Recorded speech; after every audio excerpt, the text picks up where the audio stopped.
अस्सलामुअलैकुम स्टूडेंट, अपने तीसरी वीडियो के साथ इस वीडियो सीरीज की तीसरी वीडियो के साथ आपके सामने हाजिर हूं, जिसमें आप देख सकते हैं कि अब मैं 2011 का सब्जेक्टिव पेपर सॉल्व कर रहा हूं। प्रीवियस दो वीडियोस में मैंने 2011 के एमसीक्यूज पेपर कंप्लीट किया था। मैं स्ट्रांगली रिकमेंड करता हूं कि आप वो वीडियो जरूर देखें। बहुत बहुत बहुत जरूरी है ताकि आप इस वीडियो को और बेहतर तरीके से समझ सकें। चलें जी, स्टार्ट कर लेते हैं। अटेम्प्ट हमने कोई भी एक करना है, पर मैं दोनों सॉल्व करूंगा आपके पास। एक भी चाहता है कि आप कोई भी एक अटेम्प्ट करें, पर मैं ऑब्वियसली मैं दोनों ही सॉल्व करूंगा। तो let me start with first question. X square minus 4, X cube plus 8 and X plus 2 whole square. और इसमें मुझे हाईएस्ट कॉमन फैक्टर फैक्टराइजेशन से निकालना। ओके, हाईएस्ट कॉमन फैक्टर की बात आ रही है। पहले अगर मैं इसको नोटिस करूं तो मेरे जहन में फार्मूला आ रहा है। ऑलरेडी फार्मूला शीट आपके पास चार्ट में गिविंग है, तो आप वहां से भी आइडेंटिफाई कर सकते हैं।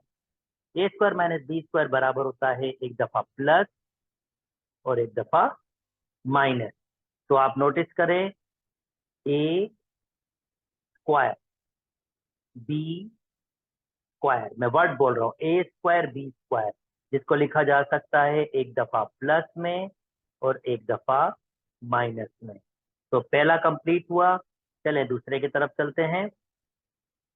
और दूसरा आपके पास क्यूब का फार्मूला आइडेंटिफाई हो रहा है मुझसे। ए क्यूब बी क्यूब बराबर होता है ए प्लस बी के, then A square minus A B plus B square.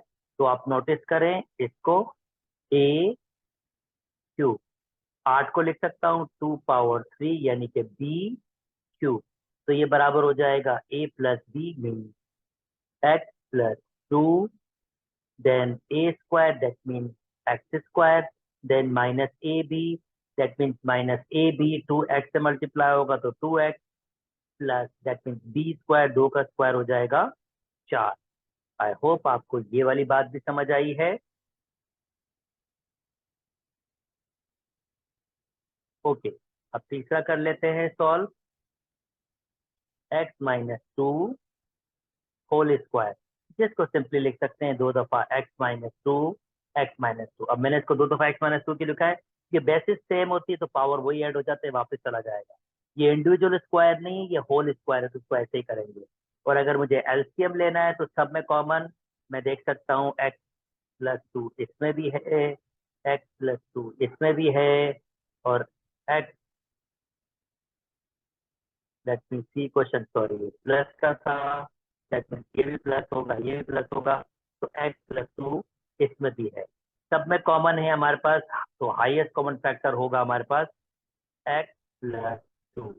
उम्मीद करता हूँ बात समझ आ गई है। चलिए जी, जल्दी जल्दी से नेक्स्ट में मूव कर जाते हैं और अब इसको सॉल्व करते हैं। सिंप्लीफाई करना है। सिंप्लीफिकेशन जब भी हो आप कोशिश कीजिए कॉमन लीजिए, फार्मूलाज लगाइए, मल्टीप्लीकेशन मत कीजिए। मल्टीप्लीकेशन करेंगे तो फिर आपके पास ये लॉन्ग हो जाएगा। शॉर्ट करने के लिए जितना भी कॉमन या फार्मूलाज लगा सकते हैं वो लगाइए, ये सबसे अच्छा ऑप्शन होता है। जैसे कि फॉर एग्जाम्पल मेरे पास 27x वाई क्यूब और माइनस 3xy, तो यहाँ से क्लियरली 3x, एक्स क्यूब तो कम से कम एक x, वाई क्यूब और y दैट मीन y। और 27 और 3 में 3 कॉमन क्यों है कि क्योंकि 3 के टेबल में 27 भी आता है और 3 के टेबल में 3 भी आता है, तो 3 कम से कम कॉमन है। तो 3 के टेबल में 27 9 टाइम्स तक जाता है, एक x चला गया, y स्क्वायर बचेगा। और 3 के टेबल में 3 1 टाइम्स आता है, मत लिखिए, एक x चला जाएगा तो एक्स स्क्वायर, वाई चला गया तो इसको ऐसे रखेंगे। और नीचे 3, भाई ब्रैकेट हो होल स्क्वायर हो, अभी बताया है, दो को अलग अलग करके लिख ले, फैक्टराइजेशन में लिखना है। डिवाइड को मल्टीप्लाई करेंगे तो ये भाई साहब ऊपर चला जाएगा और ये भाई साहब नीचे आ जाएगा। देखें जो कॉमन है वो काट दीजिए, आसान कीजिए। और यहाँ नोटिस कीजिए वही 3y that mean A square minus X that mean B square. A square B square आपको पता है, फार्मूला या यूज हो सकता है, अभी मैंने प्रीवियसली भी एक्सप्लेन किया। दैट मीन्स एक दफा मैं इनको लिखूंगा प्लस में और बी की वैल्यू को, और एक दफा जनाबे अली में लिखूंगा इनको माइनस में, 3y माइनस एक्स। ऐसे ही एक वैल्यू कैंसिल हो गई और फाइनल आंसर हो जाएगा 3y प्लस एक्स। उम्मीद करता हूँ ये वाली बात भी समझ आई होगी। 5 मार्क्स का क्वेश्चन है, स्ट्रॉन्गली डिस्कस कर रहा हूँ कि बहुत केयरफुली काम कीजिएगा, क्योंकि 5 मार्क्स ज्यादा मार्क्स हैं और केयरफुली काम करके ही इसको अचीव किया जा सकता है। बिल्कुल सादे से क्वेश्चन थे। नेक्स्ट मूव करता हूँ। Okay, partial fraction. Partial fraction का मतलब होता है एक फ्रैक्शन को सम ऑफ फ्रैक्शन में लिखना। अब वो 2 भी हो सकती हैं, 3 भी हो सकती हैं, 4 भी हो सकती हैं, वो डिपेंड करता है कि पार्शियल फ्रैक्शन की वो कौन सी टाइप है। और अगर मैं ये पार्शियल फ्रैक्शन की यहाँ पर टाइप देखूं तो मैं देख सकता हूँ, पार्शियल फ्रैक्शन की टाइप देखने के लिए मुझे इसको देखना होगा, और नीचे 2 फैक्टर्स देखिए, दोनों फैक्टर लीनियर हैं और दोनों फैक्टर डिफरेंट है, मतलब रिपीट नहीं कर रहे। तो ये टाइप आपके पास है नॉन रिपीटिंग लीनियर फैक्टर। तो ये टाइप आपके पास है non repeating linear factor, non repeating linear factor. Okay, अब इसको सॉल्व कैसे करते हैं, इसमें से ए और बी की वैल्यूज फाइंड करनी है। चलिए स्टार्ट कर लेते हैं प्रोसेस करना। 8 minus x upon x plus 1 x minus 2 exactly बराबर है आपके पास। यहाँ पर मैं एलसीएम लूंगा। एलसीएम मतलब common factor multiply by non common factor. भाई साहब, अगर कोई कॉमन नहीं है तो ऐसा नहीं कुछ कॉमन नहीं होता, हमेशा 1 तो कॉमन होता ही होता है। तो दोनों में कम से कम 1 कॉमन है, 1 लिखा, और common multiply by non common, और दोनों ब्रैकेट नॉन कॉमन है तो मैंने दोनों लिख दी। ये मैंने दोनों ब्रैकेट लिख दी। अब एलसीएम के हिसाब से ए के पास एक्स माइनस 1 है, चाहे तो 1 हटा सकते हैं क्योंकि मल्टीप्लीकेशन में कोई फर्क पड़ता नहीं है। ए के पास एक्स माइनस 1 है, ये ब्रैकेट है, एक्स माइनस 2 नहीं है, तो ए से मैं मल्टीप्लाई कर दूंगा एक्स माइनस 2। सिमिलरली बी के पास एक्स माइनस 2 है, एक्स माइनस 1 नहीं है, वो मल्टीप्लाई करवा दे, हमेशा कैंसिल आउट हो जाएगा ये, और 8x बराबर हो जाएगा a x minus 2 plus b x minus 1। अच्छा जी, नाउ अब मुझे अगर ए और बी की वैल्यू फाइंड करना है, ये बेसिकली आइडेंटिटी है। आइडेंटिटी का मतलब ये होता है कि मैं किसी भी एक्स की वैल्यूज के लिए इसको सेटिस्फाई करवा सकता हूँ। यानी यहाँ पर कोई भी एक्स की वैल्यूज आपके पास रखी जा सकती है, अगर वो उसको सेटिस्फाई कर रही है तो ऐसी कोई एक्स की वैल्यू नहीं होगी जो उसको सेटिस्फाई नहीं करेगी। अगर जो इसको सेटिस्फाई कर रही होगी वो मौजूद होगी। ओके, नाउ इसका मतलब ये है कि अब अगर मुझे इसको सॉल्व करना है तो मुझे कोई एक टर्म को, ए को या बी को जीरो करना पड़ेगा, और अगर ए को बी को जीरो करना होगा तो उसके साथ जो चीज होगी उसको मुझे जीरो करेंगे। अगर मैं इसको जीरो कर दूं तो ऑटोमेटिकली जीरो के बराबर हो जाएगा। दैट मीन्स एक्स माइनस 2 बराबर करता हूँ जीरो के, और चेक करता हूँ कौन सी वैल्यू उसको जीरो बनाएगी, एक्स की वैल्यू 2 उसको जीरो बनाएगी। यहाँ 2 बनाएंगे तो ये पूरा जीरो हो जाएगा। दैट मीन्स अब मैं क्वेश्चन नंबर 1 में हर जगह 2 पुट कर लेता हूँ। 2 is equal to A, obviously 2 minus 2, ये तो जीरो बनाएगा, ये जीरो हो गया आपके पास। और बी के साथ 2 माइनस 1, ये हो जाएगा 16 के, वो जीरो हो गया, और ये सिंपली बी हो जाएगा। इसका मतलब बी की वैल्यू 16 आ रही है। सिमिलरली अगर मैं इस वाले पार्ट को खत्म करूं तो मुझे ए मिल सकता है। तो अगर मैं इस वाले पार्ट को खत्म करूं तो ये वाला पार्ट एक्स माइनस 1 अगर मैं जीरो कर दूं तो ऑटोमेटिकली ये वैल्यू खत्म हो जाएगी और मुझे ए की वैल्यू मिल जाएगी। मीन टू से दैट मुझे एक्स माइनस 1 अगर मैं सेट करूं जीरो के बराबर, तो एक्स इज इक्वल टू 1 के लिए मैं अगर यहाँ 1 पुट करूं, 1 के लिए ये आपके पास इस टर्म को खत्म कर देगा, और इस टर्म को खत्म कर देगा तो रिमेनिंग में ए बच जाएगा, और मैं इजिली ए की वैल्यू फाइंड कर सकता हूँ। तो चलें इक्वेशन नंबर 1 में एक्स की जगह 1 पुट करते हैं, ए 1 माइनस 2, और नोटिस कीजिए जब मैं यहाँ 1 माइनस 1 कर रहा हूँ तो ये खत्म होके जीरो बन रहा है। ए 1 माइनस 2 दैट मीन्स माइनस ए यहाँ शिफ्ट हो जाएगा। इसका मतलब ए की वैल्यू आ रही है हमारे पास -a। आई होप उम्मीद है कि आपको ये बात समझ आ गई होगी। चले जी नेक्स्ट मूव कर लेता हूँ। ओके, क्वेश्चन नंबर 3 सॉल्व करता हूँ। क्वेश्चन नंबर 3 कुछ इस तरह से है, find the value of x for which कि ये भाई साहब 0 के बराबर हो जाए। अच्छा जी, अब ये भाई साहब 0 के बराबर हो जाए, मुझे ऐसी एक्स की वैल्यू फाइंड करनी है। This is not a difficult task. मैं क्या कर रहा हूँ, एक वैल्यू को उस साइड मूव कर रहा हूँ, तो वो नेगेटिव का हो जाएगा। ये नेगेटिव का हो गया। फिर मैं क्या कर रहा हूँ, क्रॉस मल्टीप्लाई कर रहा हूँ। क्रॉस मल्टीप्लाई से ये फ्रैक्शन खत्म हो जाएगा, तो 3 को मल्टीप्लाई करूंगा इन दोनों से, 9 minus 3x, 9 minus 3x। Okay, 2 को मल्टीप्लाई कर रहा हूँ माइनस के 6, यानी बेसिकली 2 माइनस से मल्टीप्लाई होगा तो -2 हो जाएगा। दैट मीन -2 से मल्टीप्लाई कर रहा हूँ इन सबको, तो ये हो जाएगा आपके पास -2 मल्टीप्लाई बाय 6 यानी कि -12, -2 मल्टीप्लाई बाय -x मतलब +2x, या दूसरे अल्फाज में माइनस से मैंने इसको मल्टीप्लाई किया तो ये -x प्लस -6 प्लस x हो जाएगा, और 2 से मल्टीप्लाई करेंगे तो यही चीज वापस बन जाएगी। ओके, एक्स की वैल्यू फाइंड करनी है, एक्स को यहाँ मूव कर देता हूँ, -12 को यहाँ ले लेता हूँ, तो ये -12 प्लस का 12 हो जाएगा, और 2x प्लस 3x। ओके, ये हमारे पास हो जाएगा 21 के बराबर, और ये हो जाएगा 5x। 5 से दोनों को डिवाइड कर दीजिए, इसका मतलब x का आंसर आ रहा है आपके पास 21/5। उम्मीद करता हूँ आपको ये बात समझ आ गई होगी। और अगर मैं x की जगह 21/5 पुट करूंगा तो ये पूरी एक्सप्रेशन 0 के बराबर हो जाएगी। आप उससे ट्राई कर सकते हैं अपने आंसर को वेरीफाई करने के लिए। Okay, quite interesting question start हुआ है। Find the solution set.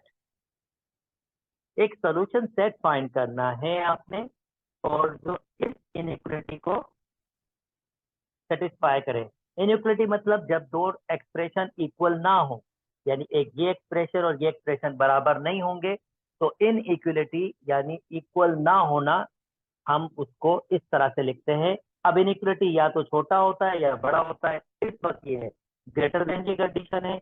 चले जी, और मजे की बात है, मुझे एक्स की वैल्यू फाइंड करनी है और एक्स नेचुरल नंबर है। तो चलें जी, सोल्यूशन सेट फाइंड करते हैं, और सोल्यूशन सेट क्या होता है वो आपको समझाते हैं।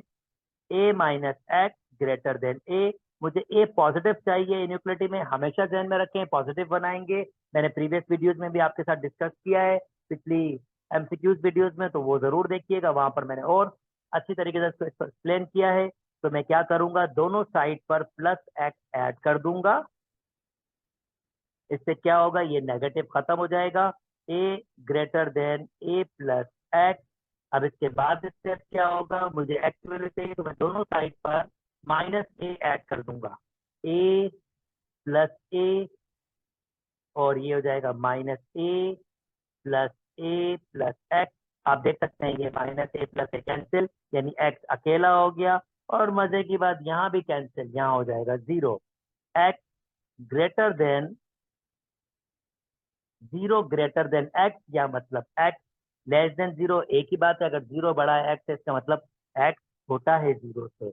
और भाई साहब, अगर एक्स नेचुरल नंबर है, तो ऐसा कोई नेचुरल नंबर है ही नहीं जो 0 से छोटा हो। इवन 0 भी नहीं होता, तो 0 से छोटा का तो सवाल ही पैदा नहीं होता। इसका मतलब इसका solution set, S S stand for solution set, solution set null set होगा। उम्मीद करता हूँ आपको मेरी बात समझ आई होगी। चलिए जी, नेक्स्ट मूव कर जाते हैं। ओके, वर्ड प्रॉब्लम आया। नॉर्मली स्टूडेंट जब वर्ड प्रॉब्लम आता है तो उनके हाथ पांव फूल जाते हैं। I don't know why. Word problem is one of the easiest one. मतलब जस्ट सेंस बनाएं, सॉल्व करें, बड़ा मजा आएगा। चलो जी, स्टार्ट करते हैं और इस प्रॉब्लम का सेंस लेते हैं। भाई, there are 96 CDs placed by Salman and Sobia.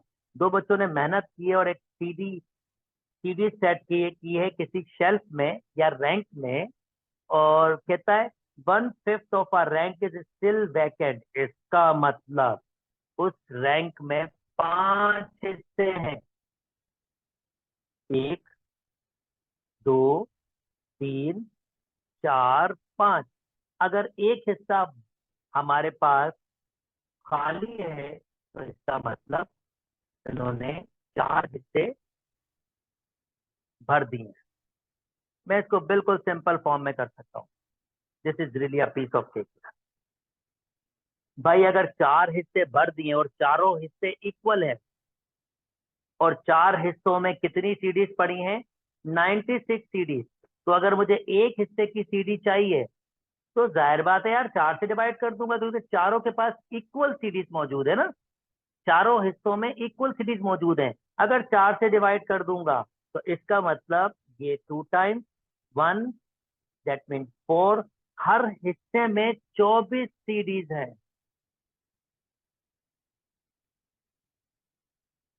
Late me change the colour. हर हिस्से में भाई साहब 24 सीडीज हैं।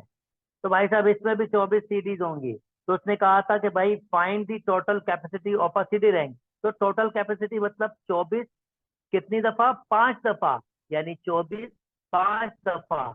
और 4 5 20, इसका मतलब 120। दैट मीन्स 120 उस शेल्फ में टोटल सीडीज रखी जा सकती हैं। यानी 24 प्लस 24 प्लस 24 प्लस 24, या 5 4 20, 0 2 5 2 10 12। तो 120 सीडीज आपके पास रखी जा सकती है। This is one of the way of solving कि 120 आंसर लाया। चलो एक अलजबरा से भी करके दिखाते हैं आपको कि अलजबरा से कैसे करते हैं। यहां से तो बहुत आसान था। चलो चेक करते हैं अलजबरा भाई साहब कितना मुश्किल कर सकता है इसको, या वो भी आसान होगा। देख लेते हैं। अच्छा जी, फर्ज करते हैं पूरी सीरीज आपके पास कितनी है? X. Number of series that can place in rack, वो फर्ज कर लेते हैं एक्स है। इसका मतलब अगर ये पूरी सीरीज आपके पास एक्स है, तो एक सीरीज का आपका हिस्सा, एक पार्ट, सीरीज का एक पार्ट यानी एक्स का एक पार्ट, और ये 5 हिस्से हैं ना भैया। तो एक पार्ट होगा मतलब एक्स का 5वां हिस्सा। भाई सारे एक्स है ना, सारे एक्स हैं, तो एक्स का 5वां हिस्सा तो फिर एक्स अपॉन 5 होगा ऑब्वियसली। और माइनस क्यों कर रहा हूं ये मैं भी आपको समझाता हूं।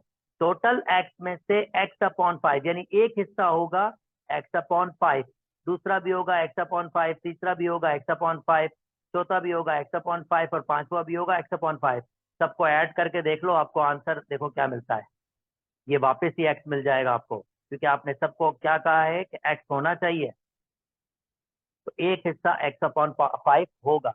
एलसीएम सेम होता है, एलसीएम सब एक दफा लिखते हैं, और एलसीएम जो ऊपर नंबर हो तो उसको ऐसे रख देते हैं, यानी 5 दफा एक्स होगा। एक्स 5 से 5 कैंसिल, देख लो भाई सारी एक्स ही है। तो सही है भाई, एक्स अपॉन 5। अब उसने क्या कहा था? एक हिस्सा खाली है, और इस सब हिस्से को उसने कहा था 96। तो अगर मैं टोटल एक्स में से एक हिस्सा माइनस कर दूं तो जाहिर बात है वो 96 के बराबर ही होगा ना भाई।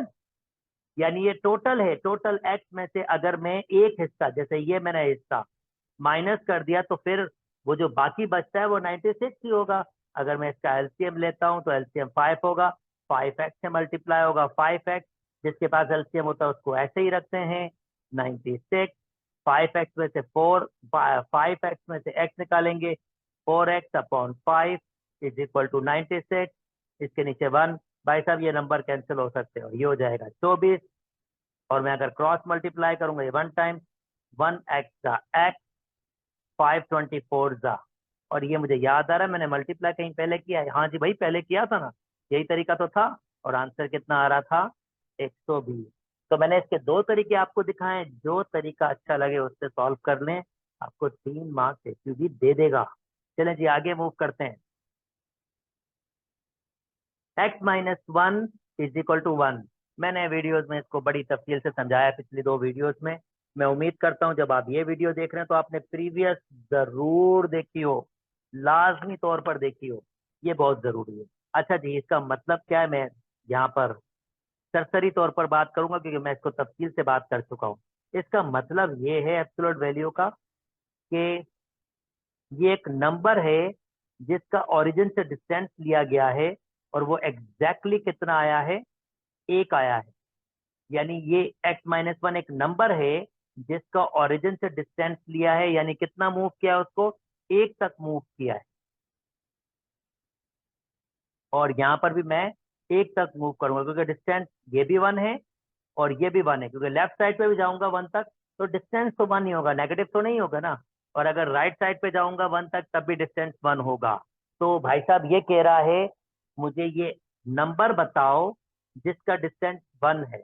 तो मैं कहूंगा x-1 दो पॉसिबल नंबर हो सकते हैं। ये x-1 या तो आपका -1 होगा, यानी या तो आपका -1 होगा ये नंबर क्योंकि डिस्टेंस 1 दे रहा है ना भाई, या आपके पास x-1 +1 होगा क्योंकि यहाँ पर भी भाई आपके पास डिस्टेंस 1 दे रहा है। अब ये क्या पूछ रहा है, मैं एक नंबर हूं जिसका डिस्टेंस ओरिजिन से 1 है, या मतलब ओरिजिन से जब इसका डिस्टेंस लिया गया है तो वो कितना है, 1 है। तो इसका मतलब वो राइट में 1 तक मूव करेगा और लेफ्ट में -1 तक मूव करेगा, तब भी डिस्टेंस तो 1 होगा, डिस्टेंस नेगेटिव नहीं हो सकता।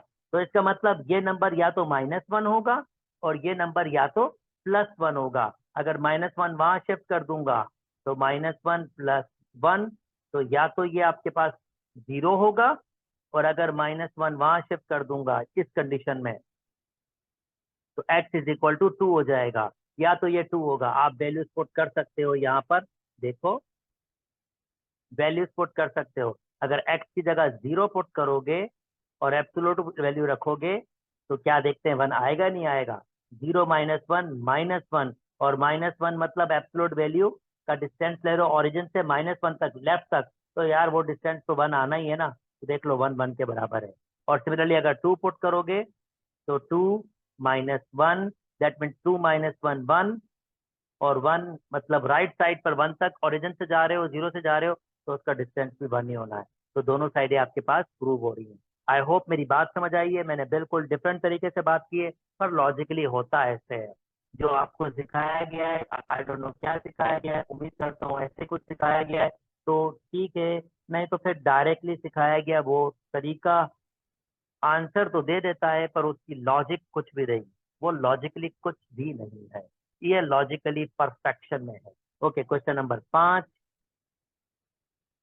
ओके, लोकेट, मुझे ये लोकेट करने पॉइंट को, are these point form a triangle. Check कर लेते हैं 1 2 3 4 पॉइंट को। ओके, मैं लोकेट करता हूँ, सबको नंबर डिफरेंट डिफरेंट कर देता हूँ। 0,3, 0 से स्टार्ट होगा और 3 तक, ये मेरा 0,3 है। ओके, 3,0, तो 3 से स्टार्ट होगा और कहीं नहीं जाएगा, ये मेरा 3,0 है। 2,1, तो 2 से स्टार्ट करो और 1 तक जाओ, ये मेरा 2,1 है। और भाई साहब क्या है, 1,2। ओके, 1,2, तो 1 से स्टार्ट करूंगा 2 तक जाऊंगा, ये मेरा 1,2 है। और अगर मैं इस भाई साहब को मिला दूं तो ये भाई साहब कोई ट्राइंगल बनाएंगल नहीं बना रहे भाई, ये भाई साहब तो एक स्ट्रेट लाइन बना रहे हैं। ये भी इसके है, मैं जरा फिगर सही नहीं बनाई, अगर आप कॉपी में होगा तो आप बिल्कुल परफेक्ट बनाओगे। ये इससे गुजर रहा होगा, 100% इसी में लाइक कर रहा होगा ये पॉइंट। तो ये तो एक स्ट्रेट लाइन बना रहा है, कह रहे are this point form a triangle. आप कहेंगे नहीं भैया बिल्कुल नहीं, no it not form a triangle, in fact ये बना रहा है स्ट्रेट लाइन, स्ट्रेट लाइन बना रहा है भाई ये। तो ये आपके पास 3 मार्क्स सिक्योर हो जाएंगे। उम्मीद करता हूँ मेरी बात समझ आ गई है। चले जी आगे मूव करते हैं। भाई साहब ये टेबल कंप्लीट कर लेते हैं, वैल्यूज पुट करनी है खाली। तो कह रहा है y की जगह 5 पुट करो इसके अंदर, और देखो x का आंसर क्या आ रहा है। ठीक है जी, y की जगह 5 पुट कर लेते हैं, जैसा भाई साहब बोले कर लेते हैं।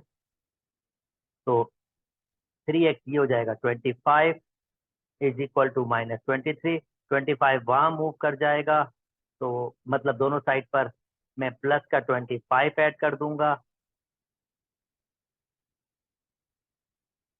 तो ये भाई साहब कैंसिल हो जाएगा।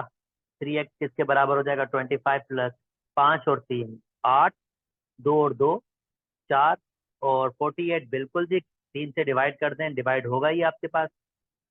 तो 3 से डिवाइड करने पर x का आंसर आ रहा है ये 1 टाइम, एक और देंगे तो ये 6 टाइम। तो इसका मतलब 5 पुट करने पर 16 आंसर आ रहा है। अब x का 5 पुट कर लेते हैं भाई। चलो जी x का 5 पुट कर लेते हैं, देखते हैं y क्या है। तो 3x की जगह 5, 5y इज इक्वल टू 23। तो ऐसे करें 23 को इधर ले आए, 5y को वहां शिफ्ट कर देते हैं। ये भाई साहब 15 है और मैं क्या कर रहा हूँ, दोनों साइड पर -23 ऐड कर रहा हूँ। प्रोसेस कर लेते हैं, ये बेहतर तरीका यही होता है कि सही तरीके से करें। 15 में से -23, तो दैट मीन्स कितना बच जाएगा? 5 और 3 यानी कि -8। 5y मैंने दोनों साइड पर प्लस के ऐड कर दिए, तो वहां चला जाएगा प्लस का 5y हो जाएगा। मतलब तरीका यही है, प्लस 5y यहाँ भी ऐड करोगे, प्लस 5y वहां पर, तो 5y बच जाएगा। और दोनों साइड पर मैं 5 से डिवाइड कर देता हूँ, ये 5 से 5 कैंसिल, -8/5 आपके पास ये y का आंसर आ रहा है। तो -8/5 आपका सेकेंड आंसर है। ये आपको 2 मार्क्स सिक्योर हो गए। आई होप आपको मेरी बात समझ आ गई होगी। जल्दी से मूव कर जाते हैं नेक्स्ट पे। ओके जी भाई, फैक्टराइज करना है इस भाई साहब का पर इसका मतलब अगर इसको फैक्टराइज करना है तो सबसे पहले मुझे इसको सिंपल फॉर्म में तो लेके जाना होगा। यानी उस फॉर्म का नाम बता चुका हूँ पिछली वीडियोस में, उसको हम कहते हैं स्टैंडर्ड फॉर्म। जब मैंने आपके पिछले पेपर सॉल्व किया एमसीक्यूज वाला, तो वहां मैंने बताया है कि इसको किस फॉर्म में कन्वर्ट करना होता है। तो प्रीवियस वीडियो डेफिनेटली आपको देखना बहुत बहुत बहुत जरूरी है। तो पहले इसको स्टैंडर्ड फॉर्म में कन्वर्ट करना होता है, उसका मतलब होता है कि ax² प्लस के bx plus c is equal to 0। तो लेट मी टेक एलसीएम 9। तो इसका मतलब एलसीएम इसके पास भी जाएगा, एलसीएम इसके पास भी जाएगा, और इस भाई साहब के पास क्योंकि एलसीएम है ये ऐसे ही रहेगा, is equal to 0, 0/1 cross multiply करेंगे। 1 भाई साहब इससे मल्टीप्लाई होगा तो 1 भाई साहब का कुछ फर्क नहीं पड़ेगा। मतलब इस भाई साहब, ये भाई साहब वैसे के वैसे ही रहेंगे, और 0 से 9 मल्टीप्लाई होकर 0 बन जाएगा। अब मेल्टम ब्रेकिंग यानी फैक्टराइजेशन करनी होगी तो मेल्टम ब्रेकिंग करना पड़ेगी। 9 को 2 से मल्टीप्लाई करेंगे, आंसर आएगा 18। और अगर मैं इसके फैक्टर बना लूँ तो भाई साहब 6 मल्टीप्लाई बाय 3 होता है एक, 9 मल्टीप्लाई बाय 2 होता है 2, और 18 मल्टीप्लाई बाय 1 होता है 3। तो मुझे माइनस के 9 कौन बना के देगा? मुझे लग रहा है 6 और 3 ही बना सकते हैं, 9। बाकी तो किसी भी कंडीशन में मैं प्लस करूं या माइनस करूं, -9 चाहिए। तो 6 प्लस 3 9 होता है, या माइनस ये 9 बन सकता है प्लस करने पर, या दोनों को माइनस करने पर -6 -3 तब भी 9 होता है। या आपके पास ये बन सकता है। अच्छा, 9 + 2 11 होता है, और 9 - 2 आपके पास 7 होता है। तो ये तो कभी भी 9 नहीं बन सकता, सिमिलरली ये भी नहीं बन सकता। तो इसका मतलब मैं ये वाला फैक्टर यूज कर रहा हूँ 6 और 3, और क्योंकि मुझे माइनस का बनाना है तो माइनस के 6n और माइनस के 3n प्लस के 2 is equal to 0। Further common ले लेते हैं, 9 n कॉमन आएगा। उम्मीद करता हूँ फैक्टराइजेशन प्रीवियसली मैंने एक्सप्लेन किया था तो वो आपके पास मौजूद है। अब 3 के टेबल में 9 3 टाइम्स आता है, एक n ले चुका हूँ तो एक n रहेगा। 3 के टेबल में 6 2 टाइम्स आता है, n बाहर जा चुका है, कुछ कॉमन नहीं, तो मैं -1 कॉमन ले रहा हूँ। अब -1 क्यों कॉमन ले रहा हूँ ये बता रहा हूँ। पहली वैल्यू पॉजिटिव हो जाएगी और दूसरी वैल्यू नेगेटिव। जब 1 कॉमन आता है तो वैल्यूज वैसे रहते हैं, और -1 कम होता है तो वैल्यूज वैसी रहती हैं, सिर्फ साइन चेंज होता है। मैंने -1 इसलिए कॉमन लिया था ताकि मैं इन दो ब्रैकेट को सेम कर सकूं, इक्वल टू 0। ओके, फर्दर अब 3n - 2 कॉमन है, ये कॉमन है तो यहाँ से बचेगा 3n और यहाँ से बचेगा -1, दोनों 0 के बराबर। भाई ये दो नंबर्स ही हैं, और अगर 0 के बराबर हो तो इसका मतलब कोई एक नंबर तो 0 के बराबर होना ही होना है। तो मुझे नहीं पता कौन सा नंबर, तो मैं कह रहा हूँ हो सकता है ये भाई साहब 0 के बराबर हो, या हो सकता है भाई ये भाई साहब 0 के बराबर हो। अगर दो मल्टीप्लीकेशन में नंबर 0 के बराबर हो तो कोई एक 0 तो लाजमी होगा। तो 3n इज इक्वल टू 2 हो जाएगा, और n बराबर हो जाएगा 2/3 के, और 3n इज इक्वल टू 1 हो जाएगा, और n बराबर हो जाएगा 1/3 के। उम्मीद करता हूँ ये वाली बात भी समझ आ गई है। 4 मार्क्स सिक्योर होते हैं अगर आपने इसको इस तरह सॉल्व किया होगा। ओके, चलिए जी नेक्स्ट मूव कर लेता हूँ। Question number 6। Okay, question number 6 आपके पास कहता है find the shortest distance between the point. चलें यार, ये डिस्टेंस फार्मूला ड्राइव कर ही लेते हैं, इसका मतलब क्या होता है ये भी एक्सप्लेन कर ही लेते हैं।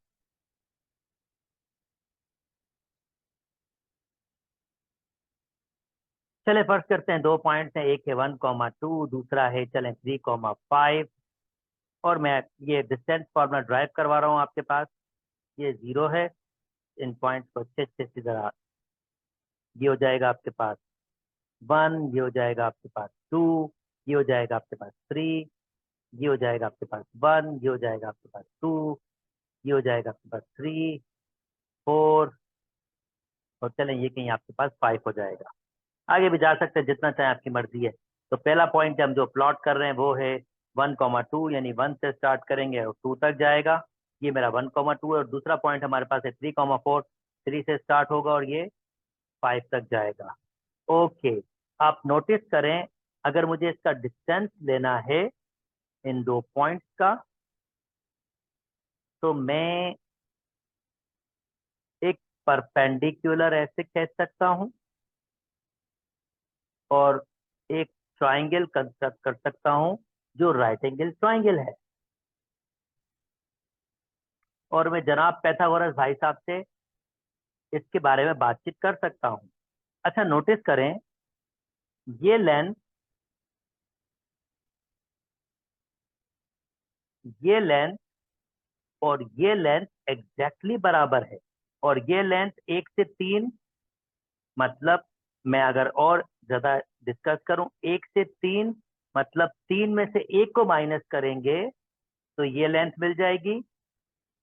और भी थोड़ा सा अगर मैं कहूँ, ये पॉइंट हमारे पास क्या दिया हुआ है 1,2, ये पॉइंट हमारे पास क्या दिया हुआ है 3 और 2, 3,2, और ये पॉइंट हमारे पास क्या दिया हुआ है, ये हमारे पास 3,5 है।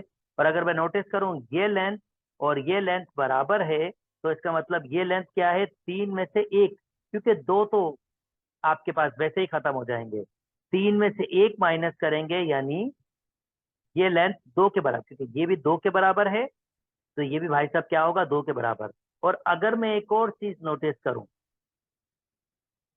ये लेंथ, दिस वन, ये लेंथ और ये लेंथ आपस में बिल्कुल बराबर होगी। और ये लेंथ आपके पास क्या है, अगर मैं, ठीक, तो ये लेंथ आपके पास 2 से 5 तक जा रही है। 2 से 5 मतलब अगर ये लेंथ फाइंड करनी है तो 5 में से 2 निकालना होगा, नंबर लाइन है सिंपल। तो ये 3 के बराबर होगी, इसका मतलब अगर ये लेंथ की 3 के बराबर है तो ये लेंथ भी 3 होगी। और पैथागोरस से मैं ये लेंथ फाइंड कर सकता हूँ, this is not a difficult task. और पैथागोरस कहता है कि भाई अगर ये हाइपोटेनस है, तो मैं इसको अगर हाइपोटेनस, तो वो कहता है हाइपोटेनस का स्क्वायर बराबर होता है बेस का स्क्वायर मतलब 2 का स्क्वायर, प्लस परपेंडिकुलर का स्क्वायर मतलब 3 का स्क्वायर। तो हाइपोटेनस का स्क्वायर बराबर होगा 2 का स्क्वायर मतलब आपके पास 4, 3 का स्क्वायर मतलब 9। और अगर मुझे एच खाली चाहिए तो मुझे रेडिकल लगाना होगा। 4 + 9 13 के, मैं प्लस माइनस क्यों नहीं लगा रहा हूँ, क्योंकि लेंथ कभी नेगेटिव होती नहीं है, तो नेगेटिव होने का चांस ही नहीं है। तो ये मैंने लेंथ निकाला। अब ये तो मैंने एक पर्टिकुलर क्वेश्चन को सॉल्व किया। अगर ये कोई भी नंबर हो, मतलब अगर ये x1 कोई हो और ये y1 कोई हो, और ये x2 कोई हो और ये y2 कोई हो, तो इसका मतलब ये आपके पास, अब ये आपके पास लेंथ क्या है, ये आपके पास है x1, y1, और दूसरी लेंथ कौन सी दी हुई है आपको, अगर मैं दूसरी लेंथ भी बता दूं, दिस वन, ये आपके पास x2 है और ये आपके पास y2। तो इसका मतलब ये है कि अगर ये स्टार्ट हुआ होगा तो ये x1 होगा, और ये हमारे पास, क्योंकि अगर ये ऊपर जा रहा है, लेट मी क्लियर, मुझे इस पिक्चर को जरा क्लियर फॉर्म में दिखा देता हूँ क्योंकि ये मैसअप कर रहा है। तो चले मैं इसको बिल्कुल रफ तरीके, बिल्कुल न्यू तरीके से बना लेता हूँ। फर्स्ट करते हैं, 2 पॉइंट है x1 y1, जो मैंने आपको कॉन्सेप्ट दिया खाली वही होगा, कुछ भी नहीं। थोड़ा सा हम इसको जरा साफ सुथरे तरीके से बना लेते हैं ताकि इसको देखने में आसानी हो। तो अगर आपके पास ये मेरा कोई x1 है और ये मेरा कोई x2 है, ये मेरा कोई y1 है, ये मेरा कोई y2 है, और अगर मुझे प्लॉट करना है तो ये मेरा x1 y1 प्लॉट हुआ और ये मेरा x2 y2 प्लॉट हुआ, और मुझे ये लेंथ फाइंड करनी है, ये लेंथ। तो अगेन मैं एक राइट एंगल ट्राइंगल बनाने की कोशिश करूंगा, this one and this one, और बिल्कुल सादा सा कॉन्सेप्ट है। ये पॉइंट हमारे पास क्या है, x1 y1, और ये पॉइंट अगर आप नोटिस करें ये x2 होगा, और y कितना ऊपर गया है, ये y1 तक गया है, तो ये y1 होगा। और ये पॉइंट ऑलरेडी गिविंग था हमारे पास, ये x2 और y2 है, तो मैंने ये पॉइंट भी फाइंड कर लिया। अब वही वाली बात जो मैंने आपसे शेयर की थी कि भाई ये लेंथ और ये लेंथ तो बिल्कुल बराबर है, तो ये लेंथ कैसे मिलेगी, अगर मैं x2 से x1 माइनस कर दूं। भाई अगले नंबर से पिछला नंबर माइनस कर, तो अभी मैंने समझाया था आपको। तो ये क्या होना चाहिए, x2 माइनस x1।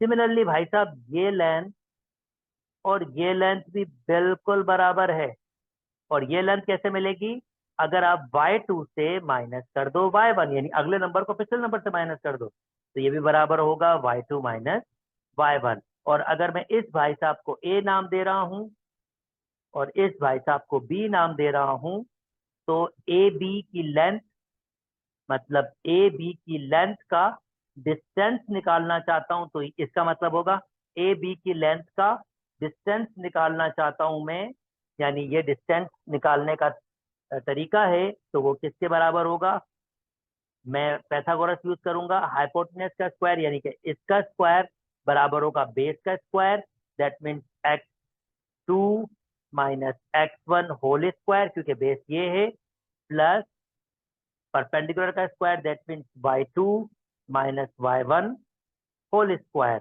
और स्क्वायर खत्म करने के लिए भाई साहब रेडिकल लगाना पड़ता है, प्लस माइनस क्यों नहीं लगेगा, क्योंकि लेंथ है, तो इसका मतलब ए बी की लेंथ आपको मिल जाएगी x1 minus, sorry x2 minus x1 whole square, और y2 minus y1 whole square के। ओके जी भाई, मैंने फार्मूला ड्राइव कर लिया है, ये डिस्टेंस का फार्मूला है आपके पास, डेरिवेशन एस में दी हुई है, तो मैंने आपको यहाँ ड्राइव कर लिया है। हाँ, मुझे सिर्फ ये फार्मूला यूज करना था, पर मैंने चलो छोटा सोचा कि चलो डेरिवेशन भी कर लेते हैं।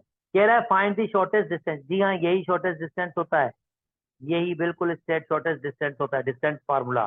तो डिस्टेंस फार्मूला मैंने आपके सामने ड्राइव किया है, आई होप आपको उम्मीद है आपको समझ आ गई। तो ए बी का डिस्टेंस निकालना है, ए बी का डिस्टेंस आपके पास बराबर होता है x2 minus x1 whole square, y2 minus y1 whole square. तो ये मेरे पास x1 है, ये मेरे पास y1 है, ये मेरे पास x2 है, और ये मेरे पास y2। खाली वैल्यूज पुट करो, मैं कैसे कहता हूँ, दो x की वैल्यूज को माइनस करना है, -2 माइनस फार्मूले का 2 होल स्क्वायर, और मैं कहता हूँ दो y की वैल्यूज को माइनस करना है, तो दैट मीन्स ये y2 है, 2 माइनस -2, 2 माइनस फार्मूले का और -2 होल स्क्वायर। ओके, इसको सिंप्लीफाई कर देते हैं, -2 इसका मतलब -4 है भाई ये तो, और माइनस माइनस प्लस, यानी कि 2 + 2, ये भी भाई साहब 4 ही है। अगर 2 का स्क्वायर 16, यहाँ भी, सॉरी 4 का स्क्वायर 16, यहाँ भी 4 है, तो 16 ही होना है जी। और इसका मतलब 2 दफा 16 रेडिकल में, तो रेडिकल में दो नंबर मल्टीप्लाई करें तो उसको अलग अलग लिख सकते हैं, और ये हो जाएगा रेडिकल 2, और 16 का रेडिकल होता है 4, तो लेंथ आ रही है 4 रेडिकल 2। उम्मीद करता हूँ ये मैंने सॉल्व किया है, 3 मार्क्स आपने सिक्योर कर लिए होंगे। कोई बात नहीं समझ आए तो मुझसे पूछ सकते हैं कमेंट्स में। चले जी एक और क्वेश्चन सॉल्व कर लेते हैं और फिर वीडियो को यहीं तक रखते हैं, और फिर नेक्स्ट वीडियो में इसको यहीं से स्टार्ट करेंगे, 7वें क्वेश्चन से सॉल्व करेंगे। चलें ये एक सॉल्व कर लेते हैं। ये क्या रहा है भाई साहब? ये कह रहा है यार एक्स वाई ए है, ये भाई साहब एक्स वाई है, और ये कह रहा है बी है 0 2, और ये कह रहा है सी है this one. Are collinear, collinear मतलब मैंने बताया था एक ही लाइन पर चलने वाले पॉइंट। ऑब्वियसली 3 पॉइंट से एक लाइन गुजरा है, कोलिनियर है आपके पास। Are collinear point such that measurement of A B, भाई ए बी और बी सी बराबर हैं। ओ अगर ये बराबर होते हैं भाई साहब तो इसका मतलब बी तो मिड पॉइंट पे है, बी मिड पॉइंट पे है, और हमसे कहता है find the coordinates of A find करना है। अगर बी मिड पॉइंट है तो 0 मिला होगा जब आपने दो एक्स की वैल्यूज को जमा किया होगा, मिड पॉइंट का फार्मूला है, यानी x+2 को जमा किया होगा और डिवाइड किया होगा आपने 2 से, और ये y आपको मिला होगा। ये मैं प्रीवियसली एक्सप्लेन कर चुका हूँ अपनी वीडियोस में, पिछली 2 वीडियोस में। आप वहाँ MCQs अगर आपने देखे होंगे तो आपको मैंने वहाँ तफसील से बात की है। ये 2 कैसे मिला होगा? जब मैंने 2y की वैल्यूज को जमा किया होगा और डिवाइड किया होगा 2 से। भाई अगर इसको 0 से क्रॉस मल्टीप्लाई करूंगा तो ये तो बेचारा खत्म हो जाएगा, x+2 और 2 वहां शिफ्ट, यानी कि -2, ये हो गया खत्म। इसको अगर शिफ्ट करेंगे मल्टीप्लाई करेंगे तो ये 4 हो जाएगा, और 0 से क्या ऐड करना। तो इसका मतलब ए कोऑर्डिनेट्स आपके पास होंगे -2, 4। आई होप मेरी बात समझ आई है। यहीं तक रखता हूँ दोस्तों, नेक्स्ट वीडियोस के साथ आपके साथ हाजिर होंगे इंशाल्लाह बहुत जल्द। अपना ख्याल रखिएगा। अगर मेरी वीडियोस समझ आ रही हैं तो लाइक कीजिए, सब्सक्राइब कीजिए, अपने दोस्तों से शेयर कीजिए, खासतौर पे जो आप ही के क्लास वाले हैं या आप ही के लेवल के हैं जो मैट्रिक क्लास में, उनसे शेयर कीजिए ताकि वो भी ये चीज़ें सीख सके। यहीं तक रखते हैं, अपना ख्याल रखिएगा। अल्लाह हाफ़िज़।